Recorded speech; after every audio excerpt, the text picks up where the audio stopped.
నమస్తే. నిర్మాత అలాగే నటుడు బండ్ల గణేష్ ఈరోజు చెక్ బౌన్స్ విషయంలో అరెస్ట్ అయ్యారు. అలాగే 95 lakhs జరిమానా కూడా కట్టారని తెలిసింది.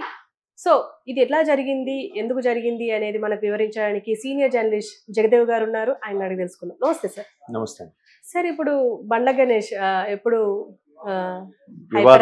అలాగే వివాదాలకు కేర్ ఆఫ్ అడ్రస్, అలాగే ఇప్పుడు నిర్మాత అయినప్పటికీ చెక్ బౌన్స్ విషయంలో అరెస్ట్ అయ్యారు. ఎందుకు అయ్యారు అనుకుంటున్నారు మీరు? ఎందుకంటే బిజినెస్ చేసే వాళ్ళకి ఇవి సర్వసాధారణం. కాకపోతే ఎట్లా ఉండాలంటే ఒక ర్యాపో మెయింటైన్ చేయాలి. ప్రొడ్యూసరు పైగా ఒక కంపెనీకి ప్రొపరేటర్ అయినా అటువంటి వాళ్ళు ఏంటంటే అందరితో కూడా ఒక ర్యాపో మెయింటైన్ చేస్తూ ఇదిగా ఉండాలి. ఎంత చేసినా కూడా ఎక్కడొక్కడ చిన్న చిన్నవి జరుగుతూ ఉంటాయి. కాకపోతే వార్తల్లో నిలిచే వ్యక్తి కాబట్టి బండ్ల గణేష్ గారు మేబీ అది ఎప్పుడు దొరుకుతారా అని చూసేవాళ్ళు ఉంటారు, లేదా ఈయన్ని ఎక్కడ పట్టిద్దామా అని చూసేవాళ్ళు ఉంటారు.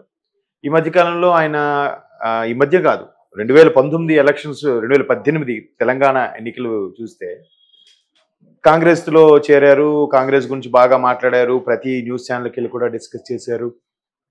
డిబేట్లో కూడా చాలా మందితో గొడవ పడటము, ఆర్గ్యుమెంట్ చేయడం గట్రా జరిగాయి పార్టీ కోసం.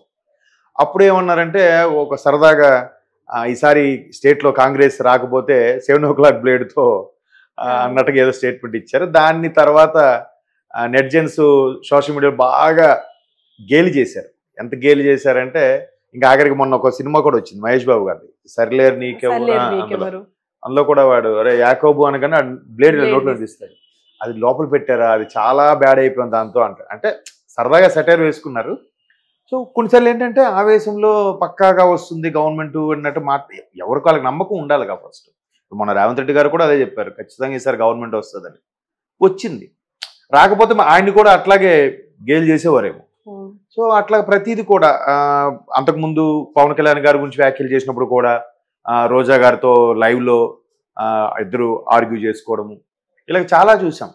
ప్రతిదీ కూడా మొన్న చంద్రబాబు గారు అరెస్ట్ అప్పుడు కూడా అక్కడ గచ్చిబౌలి స్టేడియంలో పెట్టినప్పుడు కూడా గ్రాట్యుటీ సంబంధించిన సభను పెట్టినప్పుడు కూడా కొంచెం ఆవేశంగానే మాట్లాడుతుంటారు. సో ఆయన ఏం మాట్లాడినా కూడా ఒక ట్రోల్ అవుతూనే ఉంటుంది. సో ఇప్పుడు కూడా ఆయన ఏదో సినిమాకి సంబంధించిన అనుకుంటా నిర్మాతగా చెక్ ఇవ్వడం, ఆ చెక్ వేసేసరికి బౌన్స్ అవ్వడం, మళ్ళీ అంటే బౌన్స్ అయినా కానీ ముందు చెప్తారు ఇట్లా ఒప్పందం సార్ ఇట్లా అయ్యింది ఏంటి పరిస్థితి, లేదా వాళ్ళ ఆడిటర్లు వీళ్ళ ఆడిటర్లు మాట్లాడుకుంటారు. అప్పటికి పొంతన కుదరకపోతే ఇట్లా రోడ్డు మీదకి రావాల్సి వస్తుంది. సో కేసు వేశారు. అది కూడా ఒంగోలు నెల్లూరులో వేశారు. ఒంగోలు. సో అక్కడ వేశారు. దానికి సంజయ్ బట్ కోర్టు కూడా గడువు ఇచ్చింది. 1 రోజుల్లో మళ్ళీ దానికి రిటర్న్ ఫైల్ దాఖలు చేయడం కానీ, లేదంటే దానికి ఎక్స్ప్లెనేషన్ ఇవ్వడం అని కానీ, లేదంటే చెల్లించాలి. ఆల్రెడీ జరిమానాతో పాటు 1 year జైలు శిక్ష కూడా విధించారు. దానికి ఛాన్స్ ఇచ్చారు కాబట్టి మళ్ళీ ఇది ఎవరో లాయర్ పట్టుకుంటారు, వేస్తారు, నాకు రావడం కుదరలేదని చెప్తారు. జరుగుతూనే ఉంటాయి ఇవన్నీ సహజం. అంటే ఇప్పుడు పార్లమెంట్ ఇప్పుడు ఎంపీ ఎలక్షన్స్ కి పాల్గొంటా అని చెప్పేసి మల్కాజ్గిరి నియోజకవర్గం నుంచి అన్నారు. మరి ఆ విషయంలో ఏమైనా మేబీ అలా ఆ యాంగిల్ కూడా ఇప్పుడు దట్టు భారతదేశంలోనే అతిపెద్ద నియోజకవర్గం మల్కాజ్గిరి నియోజకవర్గంలో పోటీ చేస్తే వాళ్ళకి తిరుగు ఉండదు అనే సెంటిమెంట్ కూడా ఈ మధ్యన చాలా వరకు ట్రోల్ చూస్తున్నాం. రేవంత్ రెడ్డి గారు కానీ, మల్లారెడ్డి గారు కానీ, కొంతమంది ప్రముఖులు.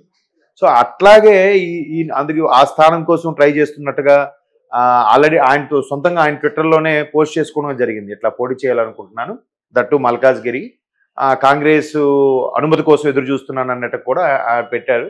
బట్ ఈయనకి ఎవరు అభయం ఇచ్చారో, లేదంటే ఈయన లాబింగ్లో కూడా పెర్ఫెక్షన్ ఉందో తెలియదు. కానీ ఈయనకి ఏదో లీడ్ దొరకపోతే అంత ఓపెన్గా పెట్టడు కదా ఆయన.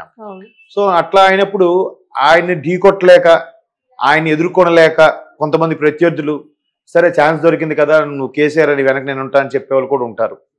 అంతే కదా. పోనీ ఆయన ఇప్పుడు ఒక సినిమా 2 సినిమాలు కాదు, చాలా గబ్బర్ సింగ్ లాంటి బ్లాక్ బాస్టర్లు కూడా తీశారు కదా ఆయన. ఆ తర్వాత కొన్ని సినిమాలు పోయే ఆంజనేయులు ఏదో సినిమా వచ్చింది, అది పర్వాలేదు అనిపించింది.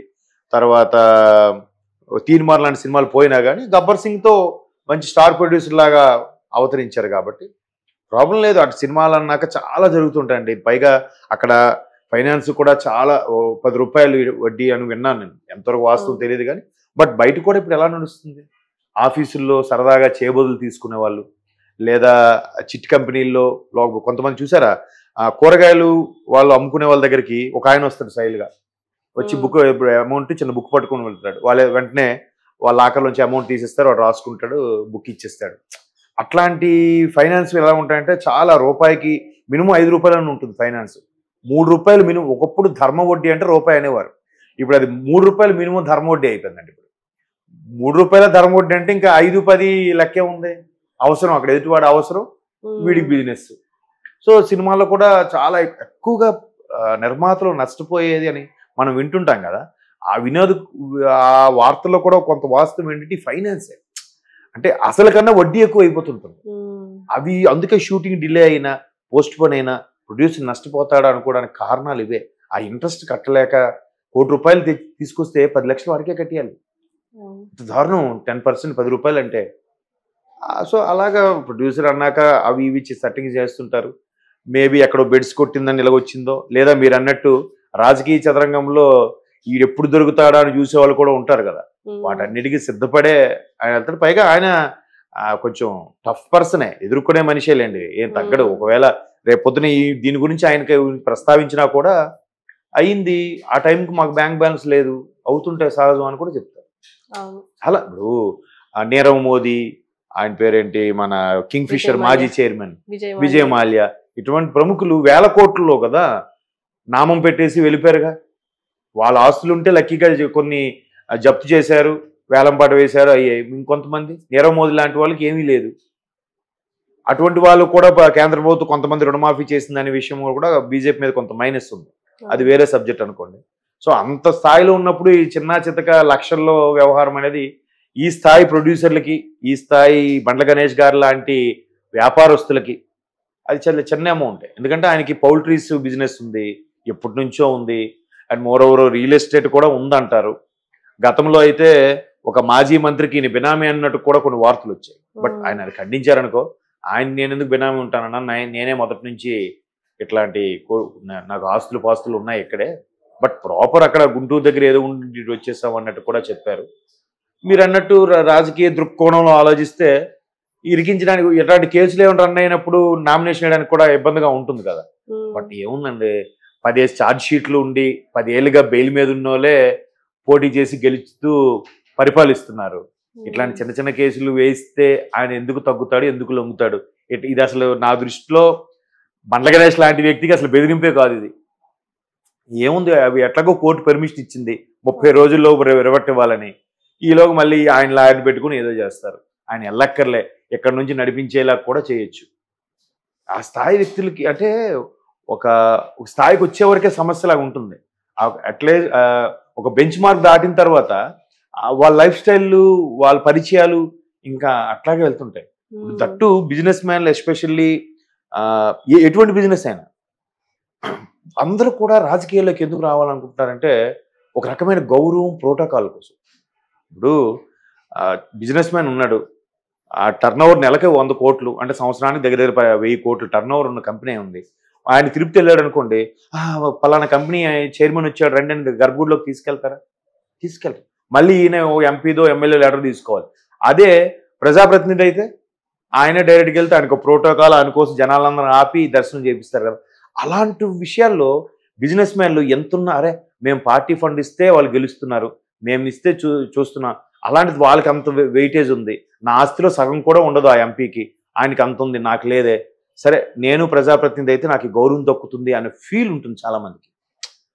నేను అనుకుంటున్నాను మెయిన్ రీజన్ అలా వల్ల కూడా చాలామంది బిజినెస్లు చేసే వాళ్ళే కానీ, లేదంటే ఈ యాక్టర్స్ కానీ, లేదా స్పోర్ట్స్ పర్సన్స్ కానీ రాజకీయాల్లోకి రావడానికి మెయిన్ రీజన్ అదే అని నేను అనుకుంటున్నాను.